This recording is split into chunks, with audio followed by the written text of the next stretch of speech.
আহলে বায়াতের প্রেম নিয়ে যদি আপনি আমি চোখের পানি এক ফোঁটা ফলাইতে পারি, মহান রাব্বুল আলামিন এমনও হতে পারে এই এক ফোঁটা চোখের পানির খাতিরে আমার আল্লাহ আমাদেরকে মাফ করে দিবেন। আমি গত জুম্মায় একটা আয়াত তেলাওয়াত করেছিলাম, ওয়ালা তাকুলু লিমান ইয়াকতালু ফি সাবিলিল্লাহি আমওয়াত بل أحياء ولكن لا تشعرون।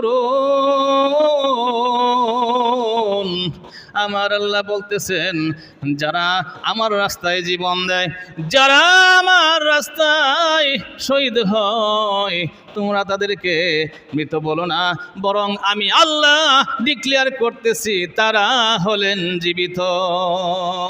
তোমরা অনুধাবন করতে পারো না, তোমরা বুঝতে পারো না।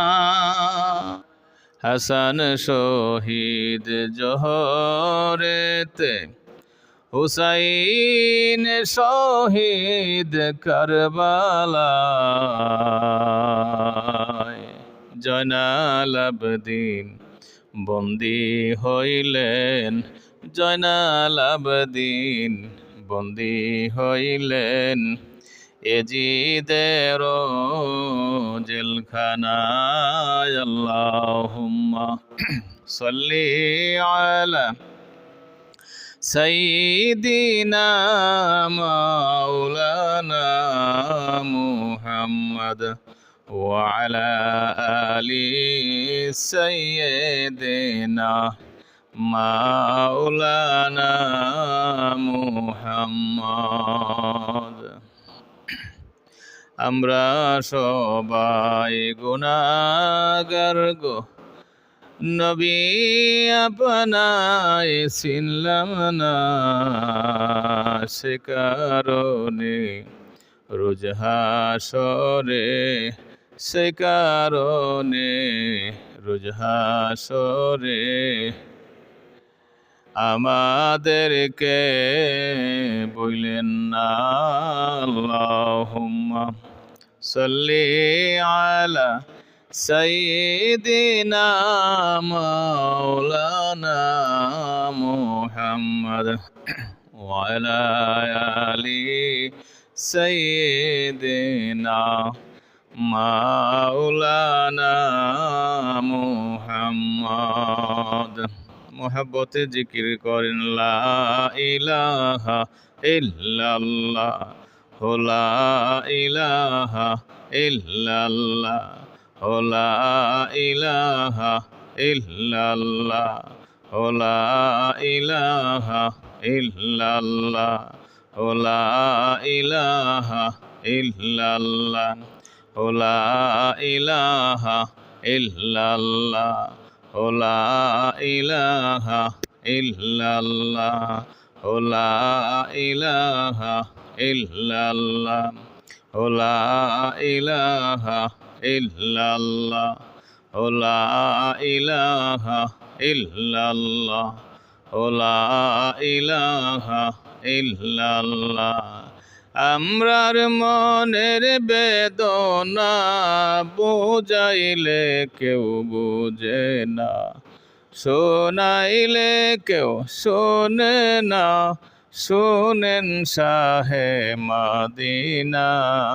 লা ইলাহা ইল্লাল্লাহ, লা ইলাহা ইল্লাল্লাহ, লা ইলাহা ইল্লাল্লাহ, লা ইলাহা ইল্লাল্লাহ, লা ইলাহা ইল্লাল্লাহ, লা ইলাহা ইল্লাল্লাহ, লা ইলাহা ইল্লাল্লাহ, লা ইলাহা ইল্লাল্লাহ, লা ইলাহা ইল্লাল্লাহু মুহাম্মাদুর রাসূলুল্লাহ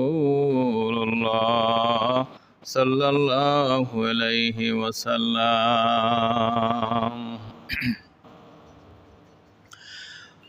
প্যারে হাজিরিন, অন্যান্য জুমার দিনের তুলনায় আজকেও আমরা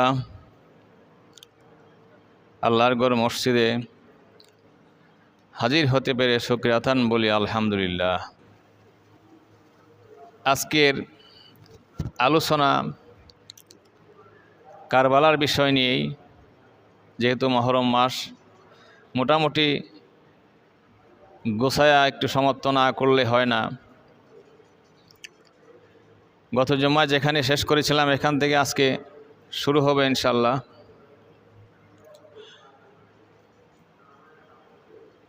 মুসলিম বিন আকিলকে শহীদ করে দেওয়ার জন্য ইবনে জিয়াদ 3000 দিরহাম দিয়ে গুপ্তচর নিয়োগ করেছে, বলতে পারেন গোয়েন্দা নিয়োগ করেছে। যে কোনো প্রকারে হোক মুসলিম বিন আকিলকে ধরে আনতেই হবে, সন্ধান বের করতেই হবে। সেই পরামর্শক্রমে ওই গোয়েন্দা কি করলেন, সূত্র ধরে খুঁজতে খুঁজতে মুসলিম বিন আকিলের সন্ধান বের করে ফেললেন।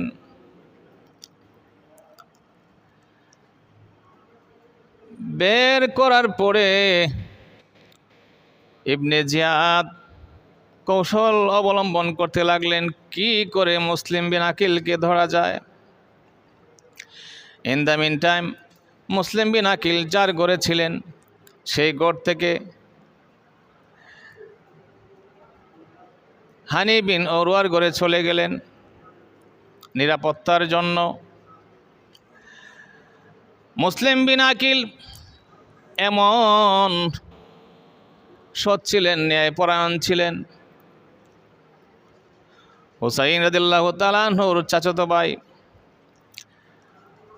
ইবনে জিয়াদকে সুযোগ সন্ধানে পেয়েও উনি হত্যা করল না। আর সে ইবনে জিয়াদ মুসলিম বিন আকিলকে সন্ধান বের করে ছাদের উপরে,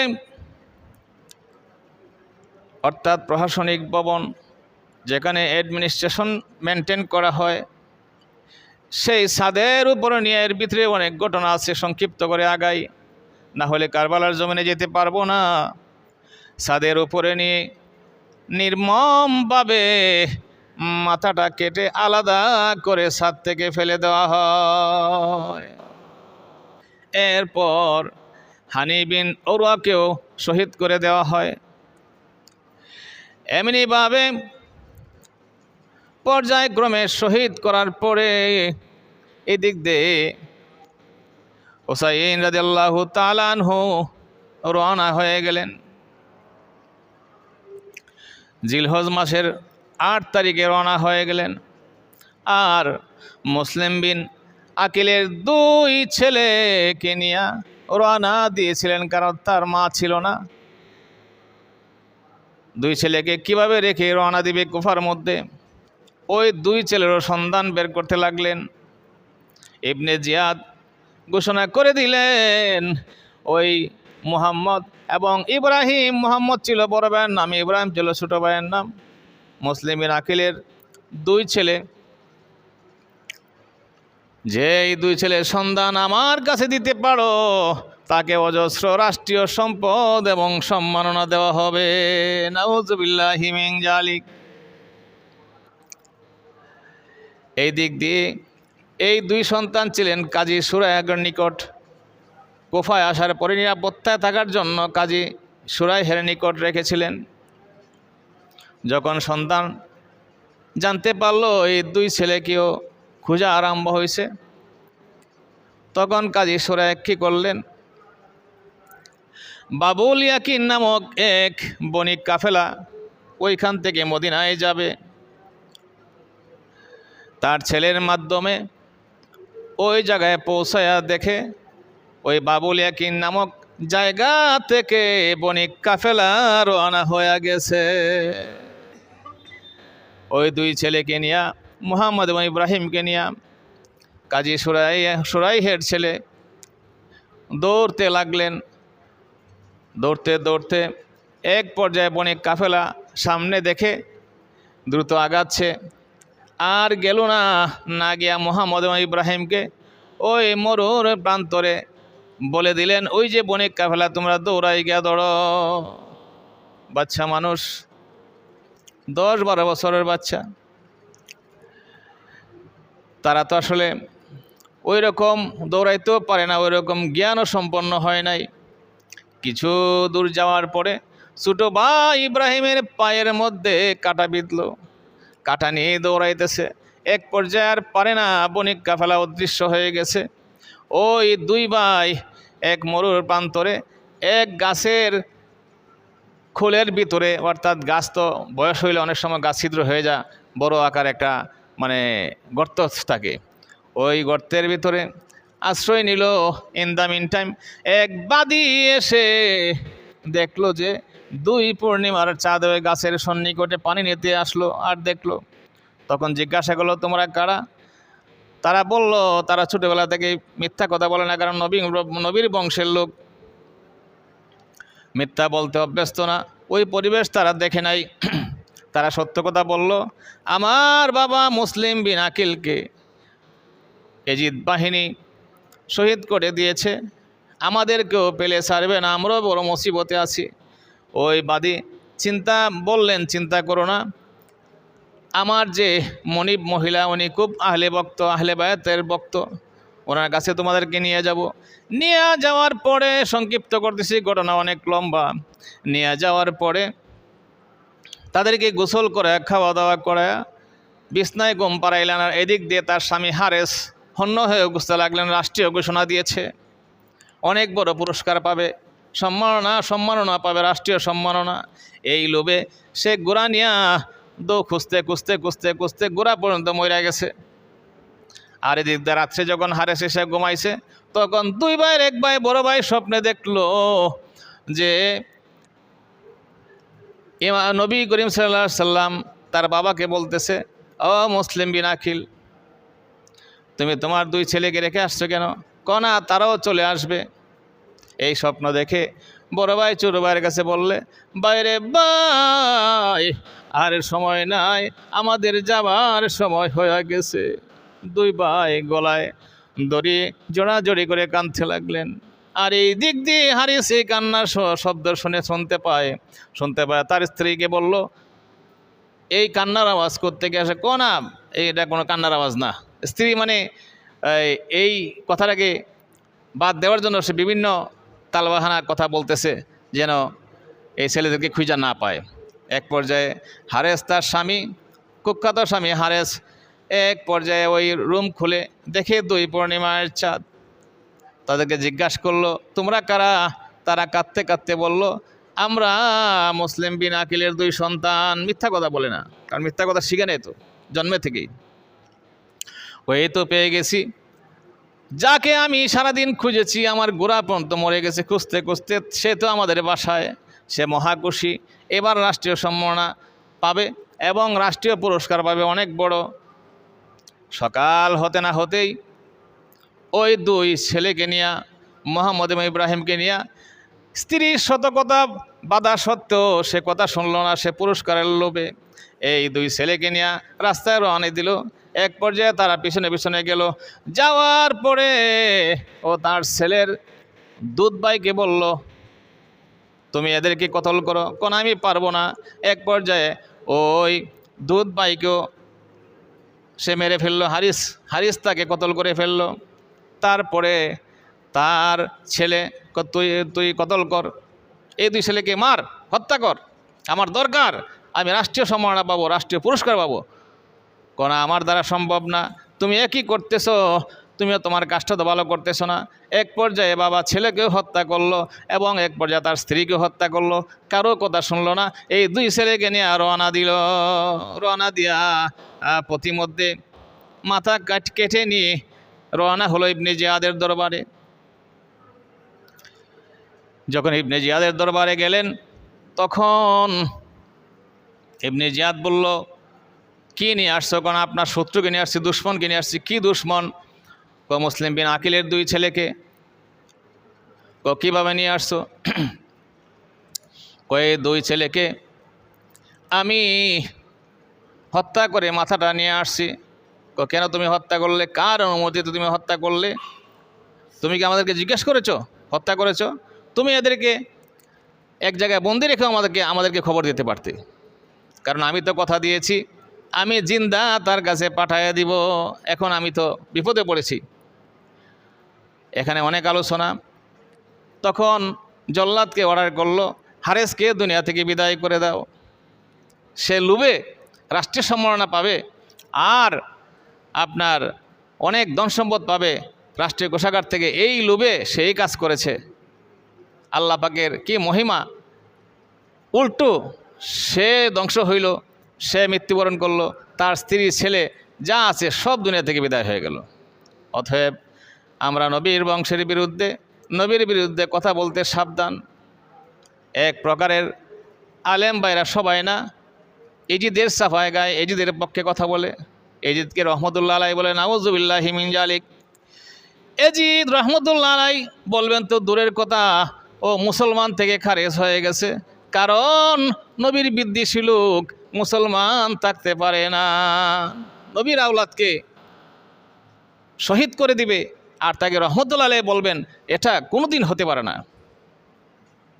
আপনিও আমি বলবো যারা রহমতুল্লাহ আলাই বলে তারা এজিদের দোসর। তাহলে আপনার ছেলেকে নাম রাখেন এজিদ, কেন রাখেন না? আমি প্রশ্ন তুললাম, তাহলে এজিদ যদি রহমতুল্লাহ আলাই হয়, এজিদ যদি দুষ্কম থাকে, তাহলে আপনার ছেলের নাম রাখেন এজিদ। তা তো রাখবেন না, কারণ রাখলে পরে আপনার বংশ নষ্ট হয়ে যাবে, সমাজের কাছে সম্মান কমে যাবে। আপনি বুঝেন, জেনে বুঝেও তারপরে এই অপরাধগুলা করেন, এই কথাগুলো বলেন। এই কথাগুলি বলবেন না। দয়া করে এই ভিডিওটা সামাজিক যোগাযোগের মাধ্যমে প্রচার হবে, ইউটিউবে যাবে, ফেসবুকে যাবে। এই জন্যে বলতেছি যে আপনি এই সমালোচনা, এজিদের গুণ আপনি গাইবেন না, তাহলে আপনার জায়গা হবে জাহান্নামে। যাই হোক, সেদিকে যেতে চাই না। মুহাম্মদ এবং ইব্রাহিমও শহীদ হয়ে গেল। এই দিক দিয়ে আরও অনেক ঘটনা আছে, সেদিকে গেলাম না। চলে আসি এবার হুসাইন রাদিয়াল্লাহু তাআলা আনহুর দিকে। হুসাইন রাদিয়াল্লাহু তাআলা আনহু জিলহজ মাসের 8 তারিখে রওনা করলেন। রওনা করতে করতে যখন এক পর্যায়ে জি হাশেম পর্বতে আসলেন, জি হাশেম নামক একটা পর্বত, ওই জায়গায় যখন পৌঁছলেন তখন ইবনে জিয়াদ হুর বিন এজিদকে 1000 সৈন্য দিয়ে হুর বিন এজিদকে পাঠিয়ে দিলেন যে যেমন করে হোক তুমি হুসাইনের কাফেলাকে যেতে দিবা না, তুমি ঘেরাও করে রাখবা। আর আমি ইবনে জিয়াদ তোমাকে বললাম এমন জায়গায় তাকে অবস্থান করতে দিবা যেই জায়গার মধ্যে পানি নাই, কোনো ফল নাই, কোনো বৃক্ষ নাই, এমন জায়গার মধ্যে তাকে অবস্থান করতে দিবা। নাউজুবিল্লাহি মিন জালিক। যখন জি হাশেমের পর্বতের মধ্যে সাক্ষাৎ হলো, এক পর্যায়ে নিনেওয়া নামক স্থানে গিয়ে যখন পৌঁছলো তখন দেখে একজন আরোহী আসতেছে।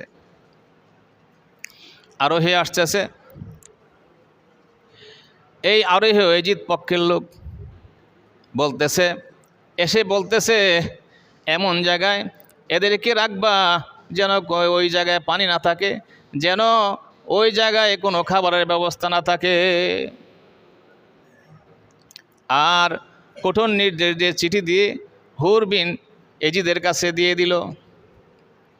এই দিক দিয়ে পৌঁছতে যখন নিনেওয়া নামক জায়গায় গেল, অর্থাৎ কারবালার জমিনে, ওই দিন ছিল 6 মুহররম, গিয়া পৌঁছলো কারবালার জমিনে। আর ওই দিন ওমর বিন সাদকে 4000 সৈন্য দিয়া রেডি করলো অন্য জায়গায় পাঠানোর জন্য। সম্ভবত ওই জায়গাটার নাম দাইলাম। দাইলামে গিয়ে যুদ্ধ করার জন্য ব্যবস্থা করেছিল ওমর বিন সাদকে। পরে যখন জানতে পারল ইবনে জিয়াদ যে কারবালার জমিনে অবস্থান করতেছে, কিছুতেই ইবনে জিয়াদের বায়াত গ্রহণ করবে না তারা, তখন সিদ্ধান্ত চেঞ্জ করে পরিবর্তন করে ওমর বিন সাদকে 4000 সৈন্যসহ কারবালার প্রান্তরে মুহররমের 6 তারিখে পাঠাইয়া দিলেন। আর কুখ্যাত এজিদের লোকেরা ইবনে জিয়াদের নির্দেশ ক্রমে পানি বন্ধের নির্দেশ দিলেন যে যেমন করে হোক পানি বন্ধ করে দাও। আর এই দিক দিয়ে পানি বন্ধ করার জন্য 500 অশ্বারোহী সৈন্য দিয়ে ফুরাত নদী ঘেরাও করে দিলেন। নাউযুবিল্লাহি মিন জালিক। কারবালার করুণ কাহিনী কেমনে বলা যায়, কারবালার করুণ কাহিনী কেমনে বলা যায়। নবীর আওলাদ শহীদ করল দুষ্ট এজিদেরা, কারবালার করুণ কাহিনী কেমনে বলা যায়। 7 মুহররম পানি বন্ধ করে দিল। হায়রে, সেই ফুরাত নদীর পানি কুকুর বিড়াল সব পশু পাখি খায়। এই এজিদ এত নিষ্ঠুর, ইবনে জিয়াদ এত নিষ্ঠুর, এজিদের গভর্নর, কুফার গভর্নর এত নিষ্ঠুর, পানি বন্ধ করে দিলেন। নাউযুবিল্লাহি মিন জালিক। পানি বন্ধ করে দিলেন। 6 মুহররম গেল, 7 মুহররম গেল, 8 মুহররম গেল। 9 মুহররমের রাত্রিতে যখন আসলো সন্ধ্যা, 9 মুহররম যখন আসলো, তখন আব্বাস রাদিয়াল্লাহু তাআলা আনহুকে পাঠাইলেন 20 জন অশ্বারোহী দিয়া। হুসাইন রাদিয়াল্লাহু তাআলা আনহু, যাও গিয়ে তাদের সাথে একটু বোঝাপড়া করো, তাই আমরা চলে যাই, অথবা কোনো মুসলিম সীমান্তে আমাদেরকে পৌঁছায় দেন, অথবা এজিদের কাছে নিয়ে চলেন, আমরা বোঝাপড়া করব। তারা কোনোটাতে রাজি হইল না, বরংস বলল তোমরা এজিদের কাছে বায়াত গ্রহণ করো, অর্থাৎ ইবনে জিয়াদের কাছে বায়াত গ্রহণ করো এজিদের পক্ষে, তাহলে তোমাদেরকে ছেড়ে দেওয়া হবে, অন্যথায় তোমাদের সাথে যুদ্ধ ঘোষণা করলাম। কথা হলে আমাদেরকে একটা রাত আমাদেরকে অবকাশ দাও, একটা রাত আমাদেরকে সুযোগ দাও।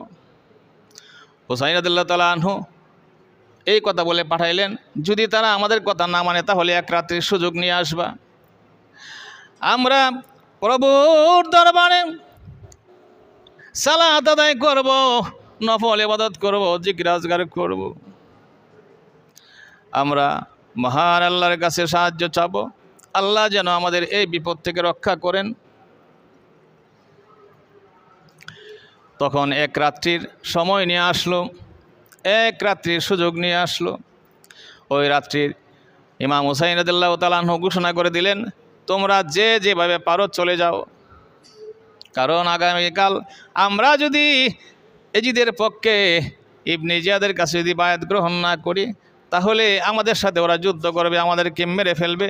আমি বলতেছি এখনও সময় আছে, তোমরা যেই দিক দিয়ে পারো তোমরা সরে যাও, তোমরা চলে যাও। আহলে বায়াতের লোক তারা বলে, না, আপনাকে আমরা এই বিপদে ফেলে রেখে আমরা যেতে পারি না, আমরাও জীবন দিয়া দিব প্রয়োজনে।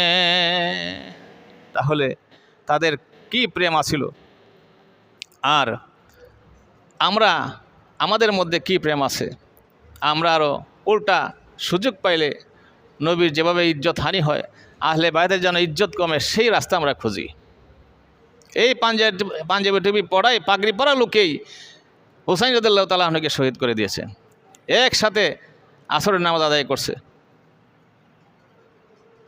এইভাবে নামাজ পড়ে পড়ে পাগড়ি লাগায়া, দাড়ি টুপি লাগায়া তারা এই হত্যা করছে।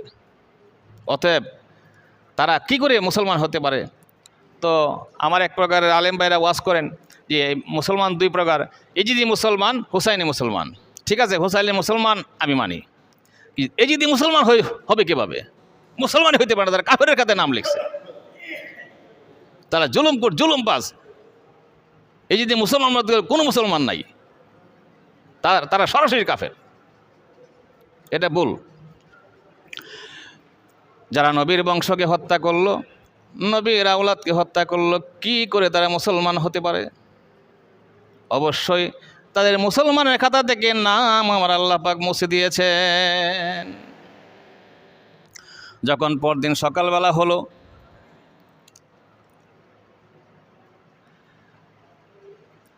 জিজ্ঞাসা করলো হুসাইন রাদিয়াল্লাহু তাআলা আনহুকে, কোন আমরা বায়াত গ্রহণ করব না? ইন দ্য মিন টাইম যুদ্ধের প্রস্তুতি শুরু হয়ে গেল। প্রথমে মল্লযুদ্ধ, অর্থাৎ মানুষে মানুষে অস্ত্র ছাড়া।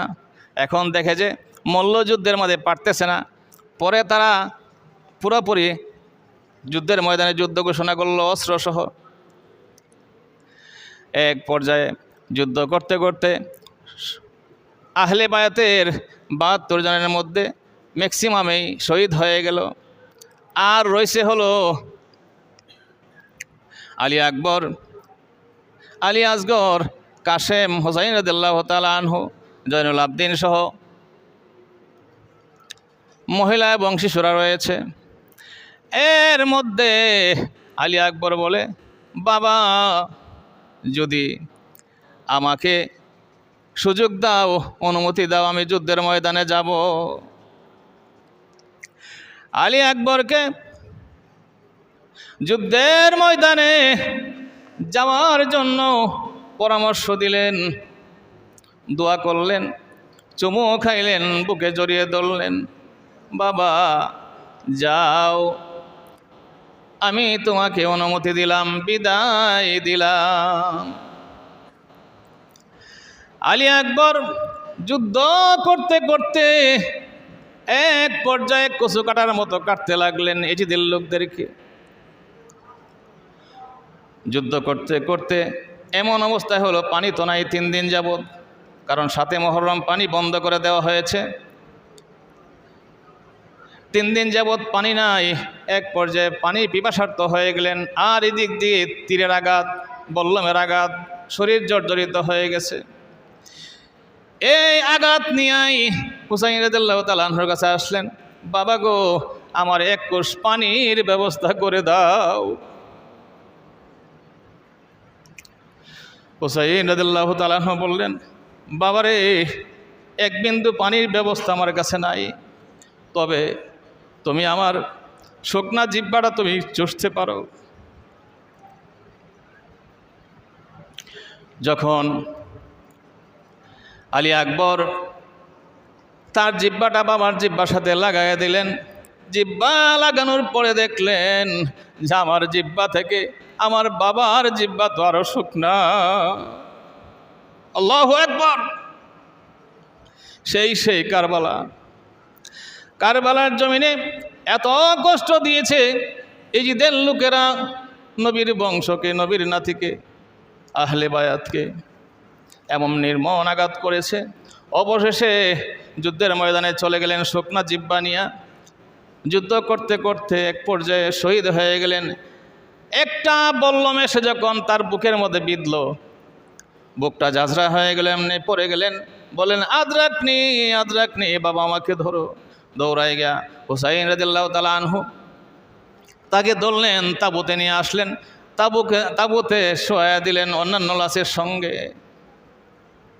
মুহররমের 10 তারিখে কি গটাইলেন রাব্বানা, কলিজা ফাটিয়া যাই গো শুনলে তাহার ঘটনা, কলিজা ফাটিয়া যাই গো শুনলে তাহার ঘটনা।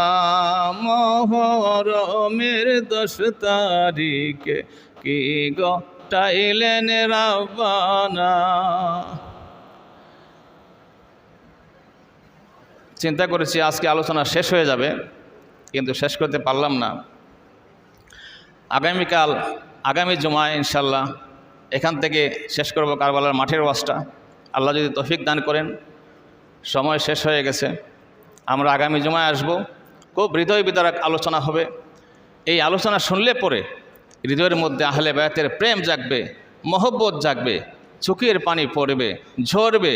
আর যদি এই আহলে বায়াতের প্রেম নিয়ে যদি আপনি আমি চোখের পানি এক ফোঁটা ফলাইতে পারি, মহান রাব্বুল আলামিন এমনও হতে পারে এই এক ফোঁটা চোখের পানির খাতিরে আমার আল্লাহ আমাদেরকে মাফ করে দিবেন। আমি গত জুম্মায় একটা আয়াত তেলাওয়াত করেছিলাম, ওয়ালা তাকুলু লিমান ইয়াকতালু ফি সাবিলিল্লাহি আমওয়াত বাল আহইয়াউ ওয়ালাকিন লা তাশউরুন।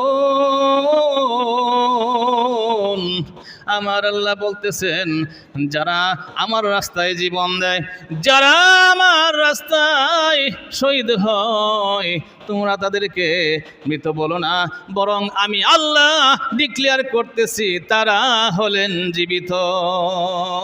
তোমরা অনুধাবন করতে পারো না, তোমরা বুঝতে পারো না।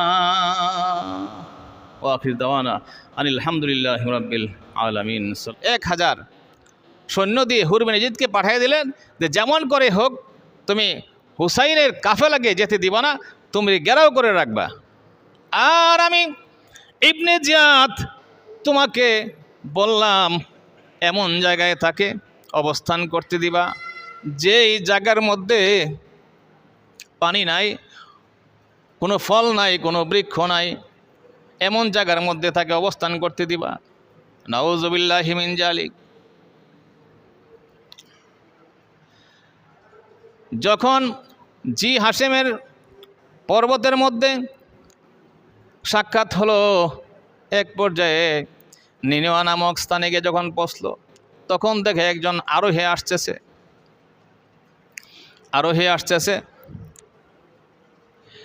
এই আরোহী ইয়াজিদ পক্ষের লোক বলতেছে এমন জায়গায় এদেরকে রাখবা যেন ওই জায়গায় পানি না থাকে, যেন ওই জায়গায় কোনো খাবারের ব্যবস্থা না থাকে।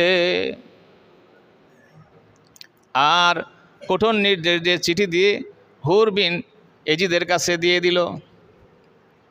এই দিক দিয়ে পৌঁছতে যখন নিনেওয়া নামক জায়গায় গেল, অর্থাৎ কারবালার জমিনে, ওই দিন ছিল 6 মুহররম, গিয়া পৌঁছলো কারবালার জমিনে। আর ওই দিন ওমর বিন সাদকে 4000 সৈন্য দিয়া রেডি করলো অন্য জায়গায় পাঠানোর জন্য। সম্ভবত ওই জায়গাটার নাম দাইলামে গিয়ে যুদ্ধ করার জন্য ব্যবস্থা করেছিল ওমর বিন সাদকে। পরে যখন জানতে পারল ইবনে জিয়াদ যে কারবালার জমিনে অবস্থান করতেছে, কিছুতেই ইবনে জিয়াদের বায়াত গ্রহণ করবে না তারা, তখন সিদ্ধান্ত পরিবর্তন করে ওমর বিন সাদকে 4000 সৈন্য সহ কারবালার প্রান্তরে মুহররমের 6 তারিখে পাঠাইয়া দিলেন। আর কুখ্যাত ইয়াজিদের লোকেরা ইবনে জিয়াদের নির্দেশ ক্রমে পানি বন্ধের নির্দেশ দিলেন যে যেমন করে হোক পানি বন্ধ করে দাও। আর এই দিক দিয়ে পানি বন্ধ করার জন্য 500 অশ্বারোহী সৈন্য দিয়ে ফুরাত নদী ঘেরাও করে দিলেন। নাউযুবিল্লাহি মিন জালিক। কারবালার করুণ কাহিনী কেমনে বলা যায়, কারবালার করুণ কাহিনী কেমনে বলা যায়। নবীর আওলাদ শহীদ করলো দুষ্ট ইয়াজিদেরা, কারবালার করুণ কাহিনী কেমনে বলা যায়। 7 মুহররম পানি বন্ধ করে দিল। হায়রে, সেই ফুরাত নদীর পানি কুকুর বিড়াল সব পশু পাখি খায়। এই ইয়াজিদ এত নিষ্ঠুর, ইবনে জিয়াদ এত নিষ্ঠুর, ইয়াজিদের কুফার গভর্নর এত নিষ্ঠুর, পানি বন্ধ করে দিলেন। নাউযু বিল্লাহি মিন যালিক। পানি বন্ধ করে দিলেন। 6 মুহররম গেল, 7 মুহররম গেল, 8 মুহররম গেল। 9 মুহররমের রাত্রিতে যখন আসলো সন্ধ্যা, 9 মুহররম যখন আসলো, তখন আব্বাস রাদিয়াল্লাহু তাআলা আনহুকে পাঠাইলেন 20 জন অশ্বারোহী দিয়া। হুসাইন রাদিয়াল্লাহু তাআলা আনহু, যাও গিয়ে তাদের সাথে একটু বোঝাপড়া করো, তে আমরা চলে যাই, অথবা কোনো মুসলিম সীমান্তে আমাদেরকে পৌঁছায় দেন, অথবা এজিদের কাছে নিয়ে চলেন, আমরা বোঝাপড়া করব। তারা কোনোটাতে রাজি হইল না, বরংস বলল, তোমরা এজিদের কাছে বায়াত গ্রহণ করো, অর্থাৎ ইবনে জিয়াদের কাছে বায়াত গ্রহণ করো এজিদের পক্ষে, তাহলে তোমাদেরকে ছেড়ে দেওয়া হবে, অন্যথায় তোমাদের সাথে যুদ্ধ ঘোষণা করলাম। কথা হলে আমাদেরকে একটা রাত আমাদেরকে অবকাশ দাও, একটা রাত আমাদেরকে সুযোগ দাও। হুসাইন রাদিয়াল্লাহু তাআলা আনহু এই কথা বলে পাঠাইলেন, যদি তারা আমাদের কথা না মানে তাহলে এক রাত্রির সুযোগ নিয়ে আসবা, আমরা প্রভুর দরবারে সালাত আদায় করব, নফল ইবাদত করব, জিকির আজগার করব, আমরা মহান আল্লাহর কাছে সাহায্য চাব, আল্লাহ যেন আমাদের এই বিপদ থেকে রক্ষা করেন। তখন এক রাত্রির সময় নিয়ে আসলো, এক রাত্রির সুযোগ নিয়ে আসলো। ওই রাত্রির ইমাম হুসাইন রাদিয়াল্লাহু তাআলা আনহু ঘোষণা করে দিলেন, তোমরা যে যেভাবে পারো চলে যাও, কারণ আগামীকাল আমরা যদি এজিদের পক্ষে ইবনে জিয়াদের কাছে যদি বায়াত গ্রহণ না করি, তাহলে আমাদের সাথে ওরা যুদ্ধ করবে, আমাদেরকে মেরে ফেলবে। আমি বলতেছি এখনও সময় আছে, তোমরা যেই দিক দিয়ে পারো তোমরা সরে যাও, তোমরা চলে যাও। আহলে বায়াতের লোক তারা বলে, না, আপনাকে আমরা এই বিপদে ফেলে রেখে আমরা যেতে পারি না, আমরাও জীবন দিয়া দিব প্রয়োজনে। তাহলে তাদের কি প্রেম আছিল, আর আমাদের মধ্যে কি প্রেম আছে? আমরা আরও উল্টা সুযোগ পাইলে নবীর যেভাবে ইজ্জত হানি হয়, আহলে বায়াতের যেন ইজ্জত কমে, সেই রাস্তা আমরা খুঁজি। এই পাঞ্জাবি টুপি পড়াই, পাগড়ি পরা লোকেই হুসাইন রাদিয়াল্লাহু তাআলা আনহুকে শহীদ করে দিয়েছে, একসাথে আসরের নামাজ আদায় করছে। এইভাবে নামাজ পড়ে পড়ে পাগড়ি লাগায়া, দাড়ি টুপি লাগায়া তারা এই হত্যা করছে। অতএব তারা কি করে মুসলমান হতে পারে? তো আমার এক প্রকারের আলেম ভাইরা ওয়াজ করেন যে মুসলমান 2 প্রকার, এজিদি মুসলমান, হুসাইনি মুসলমান। ঠিক আছে, হুসাইনি মুসলমান আমি মানি, এজিদি মুসলমান হবে কীভাবে? মুসলমান হইতে পারে না, তারা কাফেরের খাতে নাম লিখছে, তারা জুলুমবাজ। এজিদি মুসলমান কোনো মুসলমান নাই, তারা সরাসরি কাফের। এটা ভুল। যারা নবীর বংশকে হত্যা করলো, নবীর আওলাদকে হত্যা করলো, কি করে তারা মুসলমান হতে পারে? অবশ্যই তাদের মুসলমানের খাতা থেকে নাম আমার আল্লাহ পাক মুছে দিয়েছেন। যখন পরদিন সকালবেলা হলো,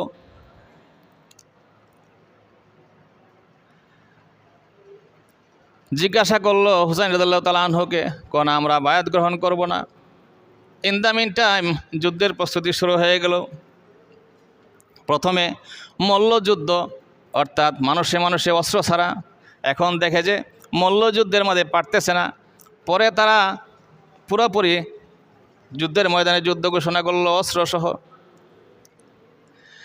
এক পর্যায়ে যুদ্ধ করতে করতে আহলে বায়াতের 72 জনের মধ্যে ম্যাক্সিমামেই শহীদ হয়ে গেল। আর রয়েছে হলো আলী আকবর, আলী আসগর, কাশেম, হুসাইন রাদিয়াল্লাহু তাআলা আনহু, জয়নুল আবদিন সহ মহিলা এবং শিশুরা রয়েছে। এর মধ্যে আলী আকবর বলে, বাবা যদি আমাকে সুযোগ দাও, অনুমতি দাও, আমি যুদ্ধের ময়দানে যাব। আলী আকবরকে যুদ্ধের ময়দানে যাওয়ার জন্য পরামর্শ দিলেন, দোয়া করলেন, চুমু খাইলেন, বুকে জড়িয়ে ধরলেন, বাবা যাও, আমি তোমাকে অনুমতি দিলাম, বিদায় দিলাম। আলী আকবর যুদ্ধ করতে করতে এক পর্যায়ে কচু কাটার মতো কাটতে লাগলেন এজিদের লোকদেরকে। যুদ্ধ করতে করতে এমন অবস্থায় হলো, পানি তো নাই 3 দিন যাবৎ, কারণ 7 মুহররম পানি বন্ধ করে দেওয়া হয়েছে। 3 দিন যাবৎ পানি নাই। এক পর্যায়ে পানি পিপাসার্ত হয়ে গেলেন, আর এদিক দিয়ে তীরের আঘাত, বল্লমের আঘাত, শরীর জর্জরিত হয়ে গেছে। এই আঘাত নিয়েই হুসাইন রাদিয়াল্লাহু তাআলা আনহুর কাছে আসলেন, বাবা গো, আমার 1 কোষ পানির ব্যবস্থা করে দাও। হুসাইন রাদিয়াল্লাহু তাআলা আনহু বললেন, বাবারে, 1 বিন্দু পানির ব্যবস্থা আমার কাছে নাই, তবে তুমি আমার শুকনা জিহ্বাটা তুমি চুষতে পারো। যখন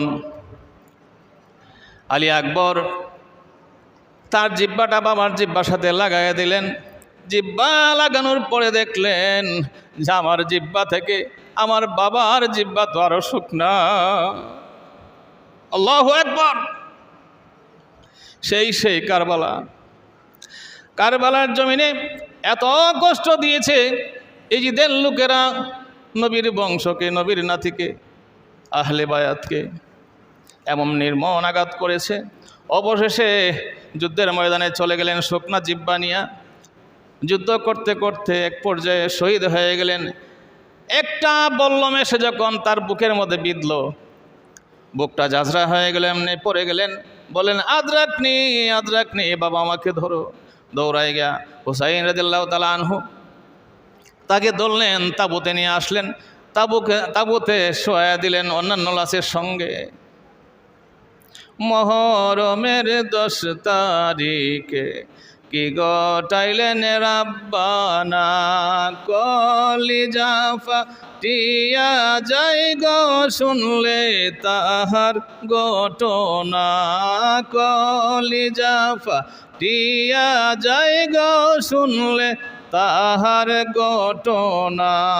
মুহররমের 10 তারিখে কি গটাইলেন রাব্বানা।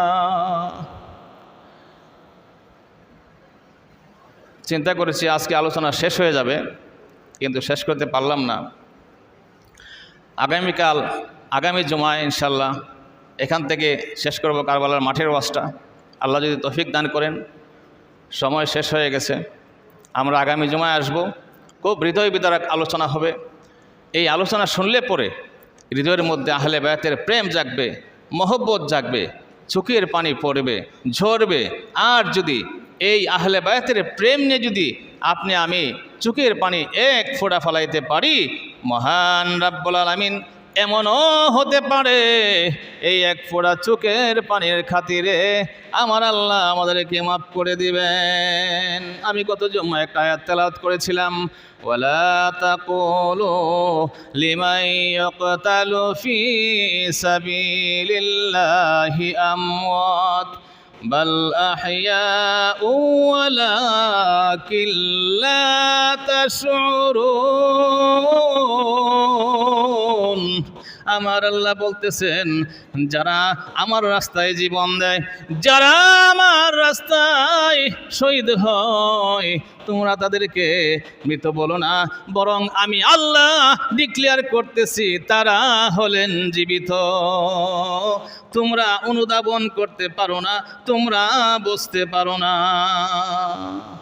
ওয়া আখির দাওয়ানা আনিল হামদুলিল্লাহি রাব্বিল আলামিন।